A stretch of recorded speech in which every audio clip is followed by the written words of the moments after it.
वर्ष तो गला वर्षठू बहुत गरम होउची।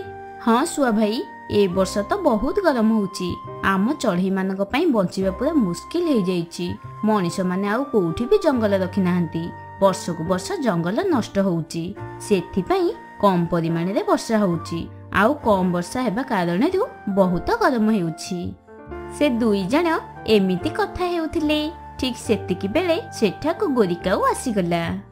समस्ते एठी एकाठी हेकी कौन करुच? को मीटिंग होउची ना कौन? मते तो केही डाकिन? अरे नाई नाई गोरी, एठी किछि भी मीटिंग होउनी। आमे समस्ते तो ए वर्ष गरम विषय रे कथा हेउथुलु। हाँ हाँ, ए वर्ष तो बहुत गरम होउची। हेले ए सब विषय रे कथा हेले कौन हबो? आमको या पई किछि उपाय बाहर करिबाकू पड़िबो।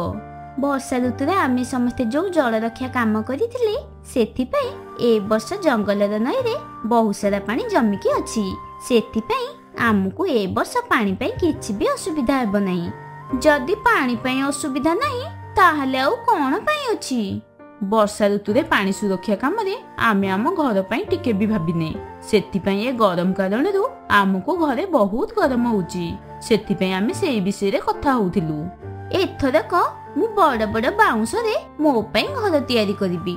हौ ठीक अछि, मु एबे जाउछि। मोर बहुत सारा काम अछि। 2-3 दिन एमिति ही बीती गला। गोरी बहुत परिश्रम करी बहुत सुंदर घरटिए तयारी कला। ठीक सेई बाट देई टिकी चढ़ई उड़ी उड़ी के जाउथिला।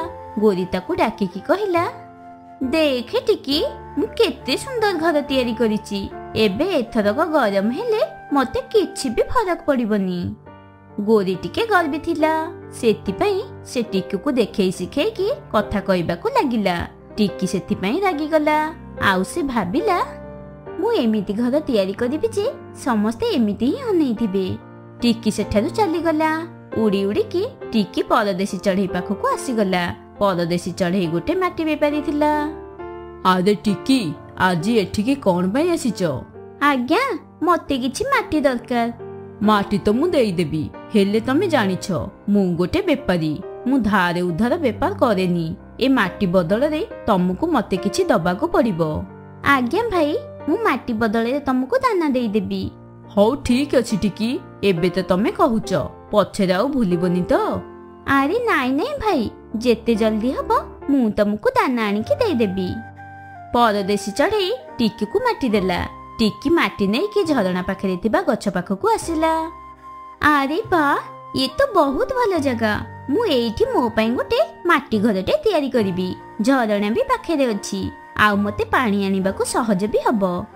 दिन राति परिश्रम करिकी टिकी गोटे माठिया घर तयारी कला। टिकी ता घर को ठंडा रखिबा पई झरणा रु पानी आनिकी ता ऊपरे ढालुथिला। देखु देखु तो मो घर बहुत सुंदर हेई गला। मो भड़िया घर ए जंगल रे काहारे भी नथिबो। हौ, मु एबे थकी जाईछि, जाउछि टिके आराम करिबी। एमिति कहिकी टिकी ता माठिया घर भीतर को आराम करिबाकू गला। एपटे गोरी निज घरे बहुत विरक्ति रे थिला। हे भगवान, के गरम! मु एते परिश्रम करिके घर तयारी कली, हेले किछि भी फायदा हलानी। गरम तो जेमिति को सेमिति होउची। जाउछि, मु एबे बाहर को जाइके किछि खाइबा नै के आसीबी, नहले आउ टिके परे बहुत जोरे खरा हबो। गोरी खाइबा आनिबा पई निज घरु बाहरी गला। जेमिति ही से झरणा पाखकू आसीची, ताकू टिकीर माठिया घर देखा गला। ए घरे तो केते सुंदर हेइची। ये टिकी चढ़ी तो कमाल करी देला। गोरी टिकी घर पाखकू आसिला। अरे टिकी, तू तो केते सुंदर घर तयारी करिछु। तू कोन मते भी एमिति घर तयारी करिकी देई परिबु? एमिति घर करिबा किछि सहज कथा नुहे गोरी। मु बहुत परिश्रम करिछि, तापर जाय घर तयारी करिछि। एथिरे बहुत परिश्रम पडुछि। मु किछि किछि समय छाडी कि झरणा पानी आनी के ढालुछि। सेते बेले जाय के ए घर ठंडा लागुछि। गोरी टिकीर घर देखिकी बहुत ईर्ष्या करुथिला। मते जेमिति सेमिति करिकी या घर को मो हाथ मुठा को आनिबाकू पड़िबो। एमिति भाबिकी गोरी पेट कौन होउछि बोली प्लान कला। हे बोऊ, मु मरी गली लो। मो पेट अचानक एमिति कौन पई काटुछि? कौन हैला गोरी, तमे ठीक अछ ना? मो पेट बहुत जोरे काटुछि टिकी। ଇଏ ବୋଧେ ଗରମ ଯୋଗୁ ହଉଛି। ମତେ କୋଉଠି ଥଣ୍ଡା ଜାଗାରେ ଆରାମ କରିବାକୁ ମିଳିଲେ ମୋ ପେଟ ବୋଧେ ଭଲ ହେଇଯିବ। ଟିକିକୁ ଗୋରି ଉପରେ ଦୟା ଆସିଗଲା। ଗୋରି, ତମେ ଗୋଟେ କାମ କର, ତମେ ମୋ ମାଟିରେ ତିଆରି ଘରକୁ ଯାଅ। ସେଠି ତୁମେ ଆରାମ କରିବ। ତୁମକୁ ଟିକେ ଭଲ ଲାଗିଲେ ତମେ ଚାଲିଯିବ। ତମକୁ ବହୁତ ବହୁତ ଧନ୍ୟବାଦ ଟିକି। ମୁଁ ତ ଖାଇବା ଆଣିବା ପାଇଁ ବାହାରକୁ ଯାଇଥିଲି। ଲାଗୁଛି ମତେ ଏବେ ଖାଲି ପେଟରେ ଶୋଇବାକୁ ପଡିବ। ତମେ ଚିନ୍ତା କରନି ଗୋରି, ମୁଁ ମୋ ପାଇଁ ଖାଇବା ଆଣିବାକୁ ବାହାରକୁ ଏବେ ଯାଉଛି। ଆସୁ ଆସୁ ତମ ପାଇଁ ବି ଖାଇବା ନେଇ ଆସିବି। ଟିକି ଗୋରିକୁ ନିଜ ଘରେ ଛାଡିକି ଜଙ୍ଗଲକୁ ଖାଇବା ଆଣିବାକୁ ଗଲା। ରାତି ବି ହେଇଗଲା। ଗୋରି ଏ ପର୍ଯ୍ୟନ୍ତ ବି ଟିକିର ମାଠିଆ ଘରେ ବହୁତ ଶାନ୍ତିରେ ଥିଲା। ୟାକୁ କୁହନ୍ତି ଶାନ୍ତିର ଜୀବନ। ମତେ ତ ବହୁତ ଭଲ ଘର ମିଳିଗଲା, ଆଉ ସେ ପୁଣି ଏତେ ଥଣ୍ଡା। ଟିକି ଖାଇବା ନେଇକି ନିଜ ଘରକୁ ଯାଉଥିଲା। ଠିକ ସେତିକି ବେଳେ ପରଦେଶୀ ଚଢ଼େଇ ଟିକିକୁ ରାସ୍ତାରେ ଅଟକାଇଲା। କଣ ହେଲା ଟିକି? ଏତେ ରାତିରେ ତମେ କୁଆଡେ ଯାଉଛ?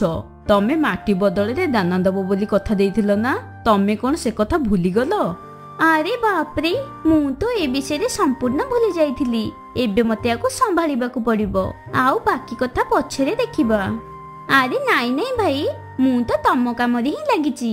ବର୍ତ୍ତମାନ ତମେ ଖାଇବା ନେଇଯାଅ, ଆଉ ବାକି ଖାଇବା ମୁଁ କାଲି ଦେଇଦେବି।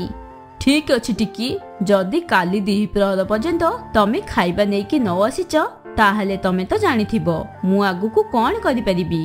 ହଁ ହଁ ଭାଇ, ତମେ ନିଶ୍ଚିନ୍ତ ରୁହ, ମୁଁ କାଲି ତମକୁ ନିଶ୍ଚୟ ଖାଇବା ଦେଇଦେବି। କେମିତି ସେମିତି କରିକି ଟିକି ତା ଜୀବନ ବଞ୍ଚେଇକି ସେଠାରୁ ପଳେଇ ଆସିଲା। ସେ ଦେଖିଲା ଗୋରି ଏ ପର୍ଯ୍ୟନ୍ତ ବି ତା ଘରେ ଆରାମ କରୁଛି। ଆରେ ଗୋରି, ତମେ ଏଇ ପର୍ଯ୍ୟନ୍ତ ଯାଇନ? କଣ କରିବି ଟିକି, ମୋ ପେଟ ତ ଆଗରୁ ଏମିତି କେବେ ବି ହେଇନଥିଲା। ଯଦି ମୁଁ ଏବେ ଚାଲିଯିବି, ତାହେଲେ ବାହାର ଗରମ ଯୋଗୁ ମୋ ପେଟ ଆହୁରି ଅଧିକ କାଟିବ। ଯଦି ତୋର କିଛି ଆପତ୍ତି ନାହିଁ, ତାହେଲେ ତୁ ଆଜି ରାତିଟା ମୋ ଘରେ ଯାଇକି ରହିପାରିବୁ। ଟିକି ଗୋରି କଥା ମାନିଗଲା। ଠିକ ଅଛି ଗୋରି, ହେଲେ କେବଳ ଆଜି ରାତିଟା ପାଇଁ। ବିଚରା ଟିକି ସବୁବେଳେ ମୋ କଥାରେ ଫସି ଯାଉଛି। ଯାଉଛି, ମୁଁ ଏବେ ଥଣ୍ଡା ଘରେ ଆରାମରେ ଶୋଇପଡିବି। ଏମିତି ଟିକି ଗୋରି ଘରକୁ ଆସିଗଲା। ଏ ଘରେ କେତେ ଜୋରେ ଗରମ ଲାଗୁଛି, ହେଲେ ଗୋରି ପାଇଁ ମତେ ଏସବୁ କରିବାକୁ ପଡିବ। କେତେ କଷ୍ଟରେ ମୁଁ ସେ ଘର ତିଆରି କରିଥିଲି, ହେଲେ କଣ ହବ, ଏ ଗୋରି ପାଇଁ ମୁଁ ମୋ ଘରେ ଗୋଟେ ଦିନ ବି ଥଣ୍ଡାରେ ଶାନ୍ତିରେ ରହିପାରିଲିନି। ସକାଳ ହେଇଗଲା। ଟିକି 2-3 ଦିନ ବହୁତ କଷ୍ଟ କରିକି ତା ଘର ତିଆରି କରିଥିଲା। ସେଇ ବାଧାରେ ଟିକି ଦ୍ୱିପ୍ରହର ପର୍ଯ୍ୟନ୍ତ ଶୋଇଥିଲା। ସେପଟେ ପରଦେଶୀ ଚଢ଼େଇ ଟିକିର ମାଠିଆ ଘର ପାଖକୁ ଆସିଗଲା। ଦ୍ୱିପ୍ରହର ହେଇଗଲାଣି, ହେଲେ ଅଳସୁଆ ଏ ପର୍ଯ୍ୟନ୍ତ ଏଠି ଶୋଇଛି। ଏବେ ୟାକୁ ମଜା ଶିଖାଉଛି।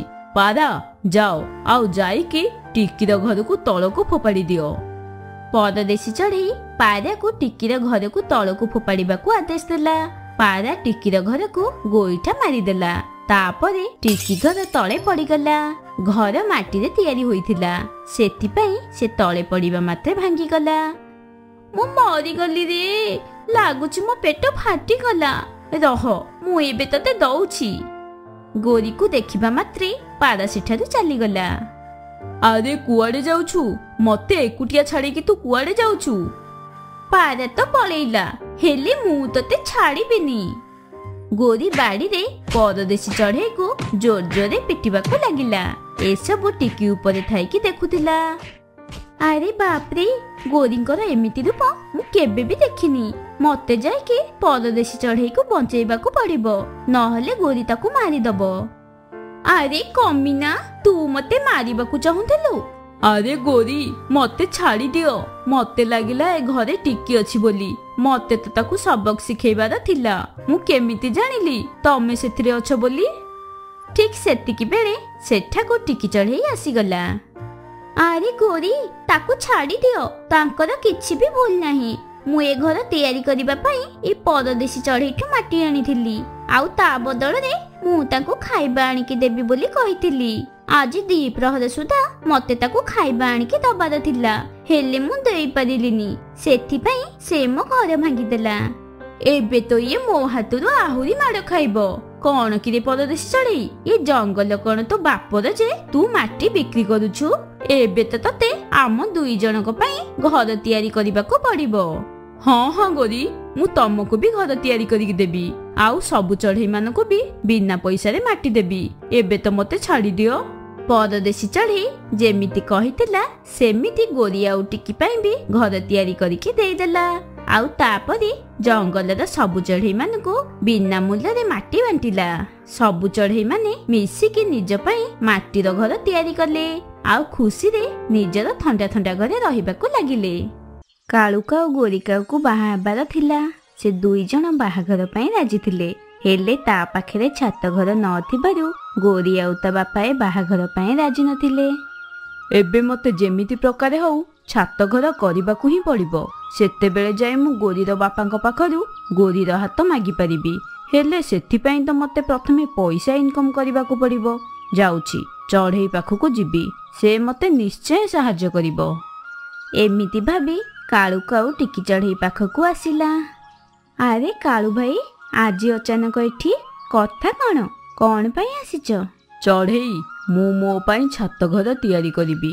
ସେତେବେଳେ ଯାଇ ମୁଁ ଗୋରିକାକୁ ବାହା ହେଇପାରିବି, ଆଉ ଘର ତିଆରି କରିବା ପାଇଁ ମତେ ପଇସାର ଆବଶ୍ୟକତା ଅଛି। ତୁ ମତେ କଣ କିଛି ପଇସା ଧାର ଦବୁ? ଯେତେବେଳେ ମୋ ପାଖରେ ପଇସା ଆସିବ ମୁଁ ତତେ ସେତେବେଳେ ତୋର ସବୁ ପଇସା ଫେରେଇ ଦେବି। ହଉ କାଳୁ ଭାଇ, ମୁଁ ତ ତମକୁ ପଇସା ଦେଇଦେବି, ଆଉ ତମେ ଘର ବି ତିଆରି କରିଦବ, ଆଉ ତମ ବାହାଘର ବି ଗୋରିକାଉ ସହିତ ହେଇଯିବ। ତାପରେ ଆଗକୁ ତମର ଘର ସଂସାର ଚଳେଇବା ପାଇଁ ତମକୁ ଆହୁରି ପଇସାର ଆବଶ୍ୟକତା ପଡିବ। ସେଥିପାଇଁ ପ୍ରଥମେ ତମେ ଏମିତି କିଛି କାମ କର ଯେଉଁଥିରେ ତମକୁ ପଇସା ମିଳିବ। ତାପରେ ଯାଇ ତମକୁ ମତେ କଣ ଆଉ କାହାକୁ ବି ପଇସା ମାଗିବାର ଆବଶ୍ୟକତା ପଡିବନି। ଟିକିର କଥା ଶୁଣିକି କାଳୁ ଭାବିବାକୁ ଲାଗିଲା। ଆରେ କଣ ହେଲା କାଳୁ ଭାଇ, ତମେ କଣ ଭାବୁଛ? ଆରେ କିଛି ନାହିଁ, ଏବେ ତୁ ଯାହା କହିଲୁ ସେଇ କଥା ମୁଁ ଭାବୁଥିଲି। ତୁ ଠିକ କଥା କହିଛୁ, ମତେ ପ୍ରଥମେ ରୋଜଗାର କରିବାକୁ ପଡିବ, ହେଲେ ମୁଁ କଣ କରିବି? ଏବେ ତୁ ମତେ କିଛି ଗୋଟେ ଆଇଡିଆ ଦେ ଟିକି। ତମେ ଗୋଟେ କାମ କର କାଳୁ ଭାଇ, ତମେ ନଡିଆ ପାଣି ବିକ୍ରି କର। ଏମିତିରେ ବି ମୁଁ ଏ କାମ କରିଥାନ୍ତି, ହେଲେ କିଛି କଥା ନାହିଁ, ମୁଁ ଆଉ କୋଉ କାମ କରିଦେବି। ସେଥିପାଇଁ ତମକୁ ଚିଲ ପାଖରୁ ନଡିଆ ଗଛ ଆଣିବାକୁ ଯିବାକୁ ପଡିବ। ତା ପାଖରେ ଏମିତି ନଡିଆ ଗଛ ଅଛି ଯେଉଁଥିରେ କେବଳ 15 ଦିନରେ ନଡିଆ ଫଳିବ। ଆରେ ବା ଟିକି, ଇଏ ତ ବହୁତ ଭଲ ଆଇଡିଆ। ମୁଁ ଏବେ ହିଁ ଚିଲ ପାଖକୁ ଯାଉଛି, ଆଉ ଗଛ ନେଇକି ଆସୁଛି। ଆରେ ରୁହ କାଳୁ ଭାଇ, ନଡିଆ ଗଛ କିଣିବା ପାଇଁ ତମ ପାଖରେ ପଇସା ଅଛି କି ନାହିଁ? ନାଇଁ ଚଢେଇ, ମୋ ପାଖରେ କିଛି ବି ପଇସା ନାହିଁ। ତାହେଲେ ଏଇ ନିଅ 200 ଟଙ୍କା। ଧନ୍ୟବାଦ ଚଢେଇ। ତମେ ତ ମୋର ଭାଇ, ଆଉ ତମେ ମତେ ଧନ୍ୟବାଦ ଜଣାଉଛ। ଏବେ ଯାଅ, ଆଉ ମୋର ଯଦି କିଛି ଆବଶ୍ୟକ ପଡିଲା ତାହେଲେ ମତେ ନିଶ୍ଚୟ କହିବ। ଠିକ ଅଛି ଚଢେଇ। କାଳୁ ପଇସା ନେଇକି ସେଠାରୁ ଚାଲିଗଲା। କିଛି ସମୟ ଭିତରେ ସେ ଚିଲ ଚଢେଇ ପାଖକୁ ଆସିଗଲା। ଆରେ କାଳୁ, ତୁ ଏଠି କଣ କହ, କଣ ପାଇଁ ଆସିଛୁ? ମୁଁ ଏଠିକି ନଡିଆ ଗଛ କିଣିବାକୁ ଆସିଛି। ହଁ, କାହିଁକି ନୁହେଁ, କୁହ ତମର କେତେ ଗଛ ଦରକାର? ଗୋଟେ ଗଛର ଦାମ କେତେ? ଗୋଟେ ଗଛର ଦାମ 50 ଟଙ୍କା। ଠିକ ଅଛି, ମତେ 40ଟା ଗଛ ଦେଇଦିଅ। ଠିକ ଅଛି କାଳୁ, ତମେ ମତେ ପଇସା ଦେଇକି ତମ ଘରକୁ ଯାଅ, ମୁଁ ସବୁ ଗଛ ତମ ଘରକୁ ପଠେଇଦେବି। ଠିକ ଅଛି, ହେଲେ ମୁଁ ଶୁଣିଛି ତମ ପାଖରେ ଏମିତି ନଡିଆ ଗଛ ଅଛି ଯେଉଁଥିରେ କି 15 ଦିନ ଭିତରେ ନଡିଆ ଫଳୁଛି। ତମେ ବିଲକୁଲ ଠିକ ଶୁଣିଛ କାଳୁ, ମୋ ପାଖରେ ଏମିତି ନଡିଆ ଗଛ ଅଛି ଯେଉଁଥିରେ କେବଳ 15 ଦିନରେ ନଡିଆ ଫଳିବ। ଠିକ ଅଛି, ମତେ ସେଇ ଗଛ ଦେଇଦବ। କାଳୁ ନିଜର ଭଙ୍ଗାରୁଜା ଘରକୁ ଫେରିଗଲା। କିଛି ସମୟ ଉଡ଼ିବା ପରେ ସେ ନିଜ ଘରେ ପହଞ୍ଚିଗଲା। କିଛି ଘଣ୍ଟା ବିତିଗଲା, ଆଉ ପାରା ଘୋଡ଼ା ଗାଡ଼ିରେ ନଡ଼ିଆ ଗଛ ନେଇକି ଆସିଗଲା। ସବୁ ଗଛ ସେ ଗାଡ଼ିରୁ ତଳକୁ ଓହ୍ଲେଇ ଦେଲା। ଯାଉଛି, ଏବେ ମୁଁ ଶୋଇପଡ଼ିବି, ବାକି କାମ କାଲି କରିବି। ସକାଳ ହେଇଗଲା। ସକାଳ ହେବା ମାତ୍ରେ ହିଁ କାଳୁ ଖାଇବା ଆଣିବାକୁ ବାହାରକୁ ଗଲା। ସେ ଯେତେବେଳେ ଖାଇବା ନେଇକି ନିଜ ଘରକୁ ଫେରୁଥିଲା ସେତିକି ବେଳେ ସେ ସବୁ ଚଢ଼େଇମାନଙ୍କୁ ଏକାଠି ଦେଖିଲା, ଆଉ ସେ ସେମାନଙ୍କ ପାଖକୁ ଗଲା। କଣ ହେଇଛି କି ରେ କାଳୁ? ସକାଳୁ ସକାଳୁ କୁଆଡେ ଯାଇଥିଲୁ? ମୁଁ ଖାଇବା ଆଣିବାକୁ ଯାଇଥିଲି। ଆରେ ବା କାଳୁ, ଇଏ ତ ବହୁତ ଭଲ କଥା। ଠିକ ଅଛି ସାଙ୍ଗମାନେ, ମୁଁ ଏବେ ଯାଉଛି, ମୋର ସାଡେ ବହୁତ କାମ ଅଛି। ଆରେ ସାଙ୍ଗମାନେ, ଏ କାଳୁ ଆଜିକାଲି କୋଉ ଗୋଟେ କାମରେ ବିଜି ରହୁଛି। ଟିକି ଶୁଆକୁ ସବୁ କଥା ଜଣେଇଲା। ଓହୋ, ତାହେଲେ ଏମିତି କଥା। ଗୋରି ଆଉ କାଳୁର ଯୋଡ଼ି ବହୁତ ଭଲ ଯୋଡ଼ି। ହଉ, ଭଲ ହେଲା, ଆମ କାଳୁ କାମରେ ଲାଗିଗଲା। କାଳୁ ଖାଇବା ନେଇକି ଘରକୁ ଆସିଗଲା। ଘରକୁ ଆସିବା ମାତ୍ରେ ହିଁ ସେ ତା କାମରେ ଲାଗି ପଡ଼ିଲା। 2 ପ୍ରହର ହଉ ହଉ ସେ ସବୁ ନଡ଼ିଆ ଗଛ ତା ଘର ପାଖରେ ଥିବା ଖୋଲା ବଗିଚାରେ ଲଗେଇଦେଲା। ଆଉ ସେଥିରେ ପାଣି ବି ଦେଇଦେଲା। ସବୁ କାମ ତ ହେଇଗଲା। ଏବେ ମୋ ପେଟରେ ମୂଷା ଦୌଡୁଛନ୍ତି, କିଛି ଖାଇବା ଖାଇଦଉଛି। କାଳୁ ଖାଇବା ଖାଇବାକୁ ଯାଉଥିଲା। ଠିକ୍ ସେହି ସମୟରେ ସେଠିକି ଗୋରିକାଉ ଆସିଗଲା। ଇଏ ତମେ କ'ଣ କରୁଛ? ଆଉ ଇଏ ଏତେ ସାରା ନଡ଼ିଆ ଗଛ ଏଠି କିଏ ଲଗେଇଛି? ତମେ ଜଲ୍ଦି କିଛି କର, ନହେଲେ ମୋ ବାପା ଆଉ କୋଉଠି ମୋ ବାହାଘର କରିଦେବେ। କାଳୁ ସବୁ କଥା ଗୋରିକୁ କହିଲା। ଇଏ ତ ବହୁତ ଭଲ ଆଇଡିଆ। ହଉ, ମୁଁ ଏବେ ଯାଉଛି। ଗୋରି ସେଠାରୁ ଚାଲିଗଲା। କାଳୁ ଖାଇବା ଖାଇଲା।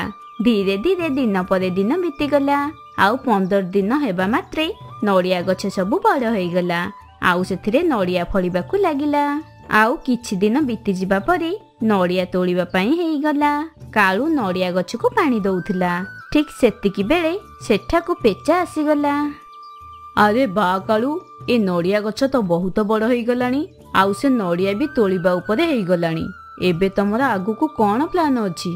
ଏବେ ମୁଁ ସବୁବେଳେ କିଛି କିଛି ନଡ଼ିଆ ତୋଳିକି ନେଇ ତାକୁ ନେଇକି ବଜାରରେ ବିକ୍ରି କରିବି। ଆଉ ସେଥିରୁ ଯୋଉ ପଇସା ମିଳିବ ସେ ପଇସାରେ ମୁଁ ଛାତ ଘର ତିଆରି କରିବି। ଏମିତି କେତେ ଦିନ ପର୍ଯ୍ୟନ୍ତ କିଛି କିଛି ନଡ଼ିଆ ବିକ୍ରି କରିବୁ। ତା ବଦଳରେ ତୁ ଗୋଟେ କାମ କରେ। ମୋ ପାଖରେ ଜଣେ ନଡ଼ିଆ କିଣାବାଲା ବେପାରୀ ଅଛି। ଯଦି ତୁ ଏ ସବୁ ନଡ଼ିଆ ତାକୁ ବିକ୍ରି କରିବୁ ତାହେଲେ ମୁଁ ତତେ ବହୁତ ପଇସା ଦେବି। ଇଏ ତ ବହୁତ ଭଲ କଥା ପେଚା ଭାଇ, ହେଲେ ମତେ ଭାବିବାକୁ କିଛି ସମୟ ଦିଅ। ମୁଁ ତମକୁ ଭାବିକି କହୁଛି। ଠିକ୍ ଅଛି, କିଛି କଥା ନାହିଁ, ଏବେ ମୁଁ ଯାଉଛି। ପେଚା ସେଠାରୁ ଚାଲିଗଲା।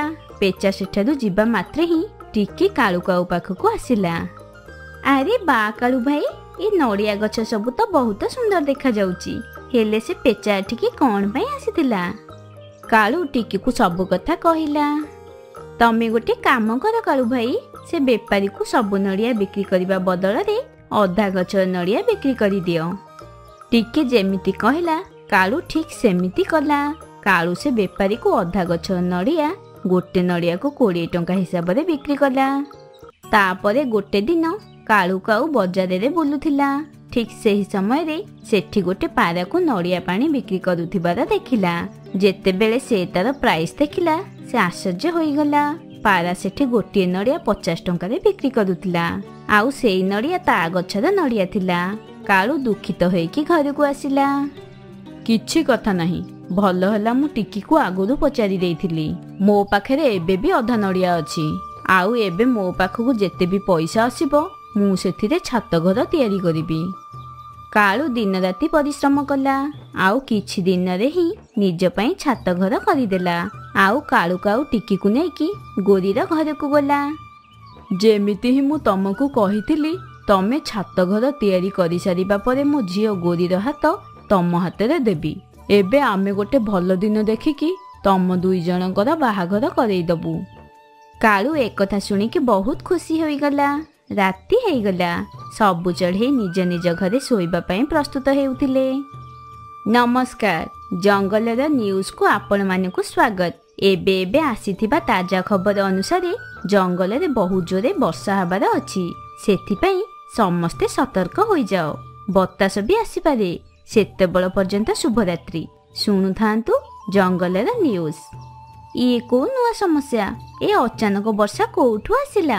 ଶୁଣ, ଆମେ ଆମ ଘରକୁ ଆହୁରି ମଜବୁତ କରିବା।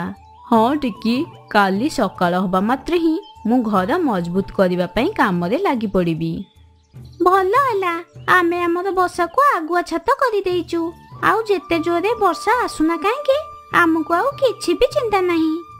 ବର୍ଷା ଏତେ ଜୋରରେ ଥିଲା କି କିଛି ସମୟ ଭିତରେ ଜଙ୍ଗଲରେ ପାଣି ଜମା ହେବାକୁ ଲାଗିଲା। ଗୋଟି ଗୋଟି କରିକି ସବୁ ପକ୍ଷୀଙ୍କ ବସାରେ ପାଣି ପଶିଗଲା। ପକ୍ଷୀମାନେ ସମସ୍ତେ ନିଜ ନିଜ ବସା ଛାଡ଼ି ଉଚ୍ଚା ଗଛ ଉପରେ ଯାଇକି ବସିଲେ। ହେ ଭଗବାନ, ଇଏ କ'ଣ ହେଇଗଲା? ମୁଁ ଏବେ ଏବେ ତ ମୋ ନୂଆ ଘର ତିଆରି କରିଛି। ଏବେ ଆଉ ଥରେ ପୁଣି ମୋ ଘର ମତେ ତିଆରି କରିବାକୁ ପଡ଼ିବ। ସେମାନେ ସମସ୍ତେ ଏମିତି କଥା ହେଉଥିଲେ। ଠିକ୍ ସେହି ସମୟରେ ବହୁତ ସାରା ନଡ଼ିଆ ପାଣିରେ ଭାସି ଯିବାର ଦେଖାଗଲା। ଏତେ ସାରା ନଡ଼ିଆ କୋଉଠୁ ଆସିଲା? ଆରେ କାଳୁ ଭାଇ, ଇଏ ତ ତମ ଗଛର ନଡ଼ିଆ ଭଳି ଦେଖାଯାଉଛି। ଆରେ ହଁ ହଁ, ଇଏ ତ ମୋରି ଗଛର ନଡ଼ିଆ। ହେଲେ ଇଏ ଏତେ ବଡ଼ ବଡ଼ କେମିତି ହେଲା? ଆରେ ବାପରେ ବାପ, ଘର ଗଲା ଆଉ ନଡ଼ିଆ ବି ଗଲା। ଏବେ ମତେ ଆଉ ଥରେ ଘର ତିଆରି କରିବାକୁ ପଡ଼ିବ। କାଳୁ ଭାଇ, ଆମେ ଚାଲ ଏଇ ନଡ଼ିଆରେ ନିଜ ନିଜ ପାଇଁ ଘର ତିଆରି କରିବା। ହଁ ଚଢ଼େଇ, ଇଏ ତ ବହୁତ ଭଲ ପ୍ଲାନ୍। ଧୀରେ ଧୀରେ ବର୍ଷା କମିବାକୁ ଲାଗିଲା ଆଉ ବର୍ଷା ପାଣି ବି କମିବାରେ ଲାଗିଲା। ଯେମିତି ହିଁ ସବୁ ପାଣି କମିଗଲା, ସବୁ ଚଢ଼େଇ ମାନେ ସେ ନଡ଼ିଆରେ ନିଜ ନିଜ ପାଇଁ ଘର ତିଆରି କରିବାରେ ଲାଗିଗଲେ। ଦେଖୁ ଦେଖୁ ସମସ୍ତେ ନିଜ ନିଜ ଘର ତିଆରି କରିଦେଲେ। କାଳୁ, ତମେ ବହୁତ ପରିଶ୍ରମୀ, ସେଥିପାଇଁ ମୁଁ ଖୁସି ଖୁସି ଏ ବାହାଘର ପାଇଁ ରାଜି ହେଉଛି। ସମସ୍ତେ ନିଜ ନିଜ ନଡ଼ିଆ ଘରେ ଖୁସି ଖୁସିରେ ରହିବାକୁ ଲାଗିଲେ।